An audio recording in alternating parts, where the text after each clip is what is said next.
इसके बाद हमारी ये बातें नहीं सुनी जाएंगे। हम काली पट्टी बांध के पूरा देशव्यापी आंदोलन फिर करेंगे। चोर की दृष्टि से देखते हैं, भेदभाव हो रहा है।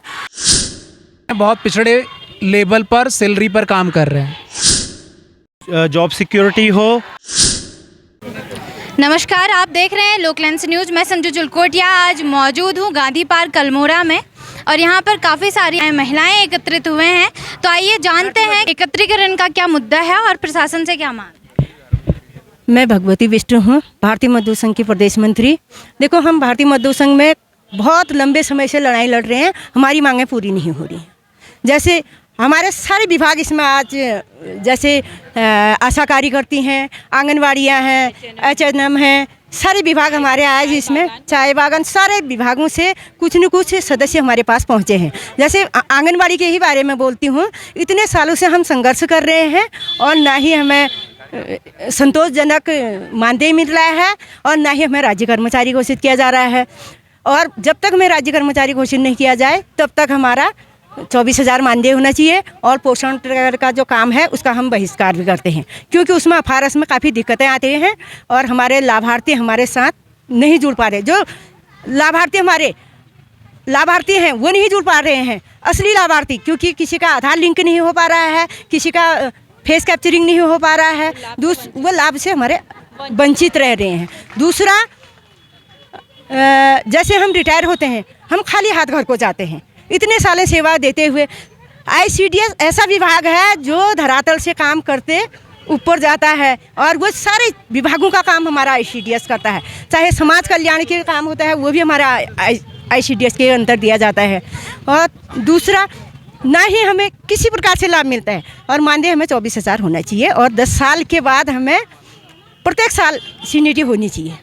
और इसके बाद हमारी ये बातें नहीं सुनी जाएंगे। हम काली पट्टी बांध के पूरा देशव्यापी आंदोलन फिर करेंगे। आज भी हमारा पूरा भारत में 29 राज्यों में हमारा आंदोलन चला है और हर जिले में, हर ब्लॉक में, हर कस्बे में हमारा आंदोलन चला है। मैम, पूर्व में भी कोई आप लोगों ने कोई ऐसा आंदोलन किया या आपके द्वारा सरकार के सामने ये मुद्दा उठाया गया? हमारे आंदोलन हमेशा चलते रहते हैं, कभी हमारे प्रदेश लेवल से, कभी हमारे देश में होते हैं। अभी फ़िलहाल हमारे पहले ही दिल्ली में हुआ था, देहरादून में बैठक ही हुई थी, वहाँ भी हमने इसी पर चर्चा की थी। आज हमारा जिले लेवल और ब्लॉक लेवल से तहसीलदार और DM के माध्यम से हर जगह से हमारा ज्ञापन जाएगा और हम चेतावनी भी देते हैं, आने वाले जब चुनाव होंगे हम उस पर बहिष्कार भी करेंगे। अगर हमारा ही मानदेय नहीं बढ़ेगा तो हम बहिष्कार करेंगे। मैं आंगनबाड़ी कार्यकर्ती शशि, अभी मेरे पास पद है जिला अध्यक्ष का आंगनबाड़ी में। सबसे मेन मानदेय है हमारा, बहुत मानदेय कम है आजकल के समय में, जो हमारा मानदेय बहुत कम है। हम सरकार से मानदेय होना चाहिए। जैसे बोला जाता है कि महिला एवं बाल विकास की हम रीढ़ की हड्डी मानी जाती हैं आंगनबाड़ी कार्यकर्ती, जबकि देखा जा रहा है कि हमारी रीढ़ की हड्डी कमज़ोर होती जा रही है, क्योंकि परिवार का भरण पोषण 9,000 में नहीं हो पा रहा है। काफ़ी बहनें दुखित हैं, डिप्रेशन में जा रही हैं। सीनियरिटी की बात करें तो 10 साल से ऊपर की बहनों का मानदेय बढ़ना चाहिए, सीनियरिटी के हिसाब से मानदेय बढ़ना चाहिए। और हमारे जैसे पोषण ट्रैकर की जो प्रॉब्लमें आ रही हैं, जैसे FRS नहीं हो पाता है, हमें ये लगा लो विभाग वाले चोर की दृष्टि से देखते हैं, जैसे कि हम क्या गलत काम कर रहे हैं, लेकिन गलत काम हम नहीं कर रहे हैं। जो हमें पोषण ट्रैकर दिया गया है उसकी क्वालिटी बिल्कुल अच्छी नहीं है। ये लगा लो हम पहाड़ में रह रहे हैं, वहाँ लोकेशन की प्रॉब्लम है, नेटवर्क नहीं आता है, लाभार्थी हमारे पास 2-2, 3-3 दिन आ रहा है और लेकिन लास्ट में उसका फेस कैप्चर नहीं होने के कारण हम उसको राशन नहीं दे पा रहे हैं। तो मेन उद्देश्य हमारे महिला एवं बाल विकास का ये था कि कुपोषण को दूर करना और हर लाभार्थी को राशन मिले, वही आज नहीं कर पा रहे। तो गांव वाले भी हमें कुदृष्टि देख रहे हैं कि उसको राशन मिला, हमको राशन नहीं मिला। सबसे मेन प्रॉब्लम हमें ना, यानी कि बहुत बड़ा गुमराह किया जा रहा है। सबसे पहले हमारा मानदेय 24,000 हो, हमें राज्य का कर्मचारी घोषित करें, काम करने में कोई प्रॉब्लम नहीं है। हम जैसे ही हम 2 बजे तक काम करते हैं, रात के 11 बजे तक काम करते हैं, काम हम बिल्कुल करेंगे, लेकिन हमारा एक मांग है, हमें राज्य कर्मचारी घोषित किया जाए और 24,000 हमारा मानदेय किया जाए। मेरा नाम डॉक्टर विशाल शर्मा है। मैं ज़िला अल्मोड़ा में NHM के पद पर, NHM में एक मेडिकल ऑफिसर के पद पर कार्यरत हूँ।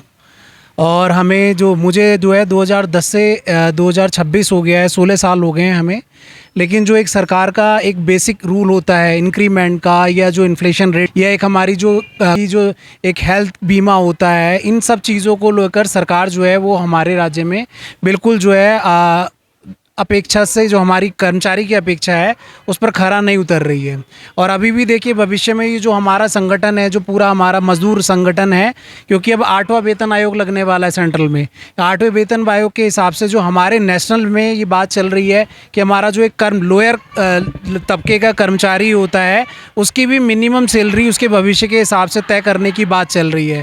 लेकिन उस बारे में सरकार हमारे बारे में अभी भी कुछ नहीं सोच रही है। हम अभी भी जो है बहुत पिछड़े लेवल पर सैलरी पर काम कर रहे हैं। हमारा मुख्य मुद्दा है हमारे जो सैलरी है, जो 8वां वेतन आयोग लगने वाला है, उसके आधार पर हम लोगों के लिए भी सरकार को सोचना चाहिए, क्योंकि हमारा तबका भी जो परमानेंट कर्मचारी है उसी के बराबर है। और हमारी सेवाएं भी जो विभिन्न क्षेत्रों में है, चाहे वो रेलवे में है या रोडवेज में है, या आप ये आंगनवाड़ी वर्कर्स देख रहे हैं, हम सब लोग स्वास्थ्य विभाग से हैं, हमारी भी संगठन की एकता उन्हीं के बराबर है। लेकिन यह है कि अभी हमको उन लोगों ने जो है सैलरी के हिसाब से बहुत लोअर स्तर पे रखा हुआ है।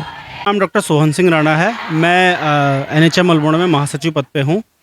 हमारा यहाँ पे इकट्ठा होने का ये मकसद है कि हम सरकार तक अपनी ये बात पहुँचाना चाहते हैं, जिस तरह से हमारे जो कर्मचारी हैं, कर्मचारियों के साथ जो भेदभाव हो रहा है, ख़ास तौर से ठेका प्रथा जो है, जैसे ये आउटसोर्स के माध्यम से कर्मचारी को रखा जाता है, वो चाहे स्वास्थ्य विभाग में हो या किसी भी डिपार्टमेंट में, काम इंसान उतना ही करता है, लेकिन उसके साथ इतना भेदभाव क्यों है ना। अभी देख लीजिए कि उसी डिपार्टमेंट में काम कर रहा है, कंपनियां आ रही हैं जा रही हैं, तो उनको मेन जो संस्था है उससे क्यों नहीं जोड़ा जाता है। अभी हमारा क्या है, जैसे आउटसोर्स की कंपनी है, आउटसोर्स कंपनी ने क्या किया है, 4-4 महीने से हमारे कर्मचारियों को वेतन नहीं दिया है, EPF के पैसे में गड़बड़ की है उन्होंने, ठीक है। तो बताइए उन कर्मचारियों पे क्या असर पड़ता होगा, है ना। घर का खर्चा चलाना है, तो हमारी सरकार से एक रिक्वेस्ट है कि इस चीज़ को सबसे पहले ख़त्म करे, कर्मचारियों के हित में फैसले ले, जॉब सिक्योरिटी हो, ठीक है, जिससे कर्मचारियों का भविष्य सुरक्षित हो सके। तो सर, अगर आपके मुद्दों पर सरकार कोई एक्शन नहीं लेती है तो आप लोगों के द्वारा उसके बाद क्या कदम उठाए जाएंगे? देखिए, हर किसी चीज़ की एक लिमिट होती है। आदमी देखिए बिना सैलरी के कब तक काम करेगा, है ना। 1 दिन करेगा, 2 दिन करेगा, फिर हमें कुछ मजबूरी में कदम उठाने पड़ेंगे। अभी हमारा जो केस है वो किसमें चल रहा है, श्रम प्रवर्तन, जो ये आपका डिपार्टमेंट है जिला पंचायत में, अभी हमारी वहाँ पर सुनवाई चल रही है और वो हमारी फाइनल सुनवाई की तारीख 10 मार्च है। अगर उसके बाद भी थर्ड पार्टी वाले हमारे कर्मचारियों के साथ ऐसी भेदभाव जारी रखते हैं तो हमारा अगला स्टेप होगा, अपने जो हाई कोर्ट नैनीताल है, हमारा संगठन अपने केस को लेकर वहाँ जाएगा।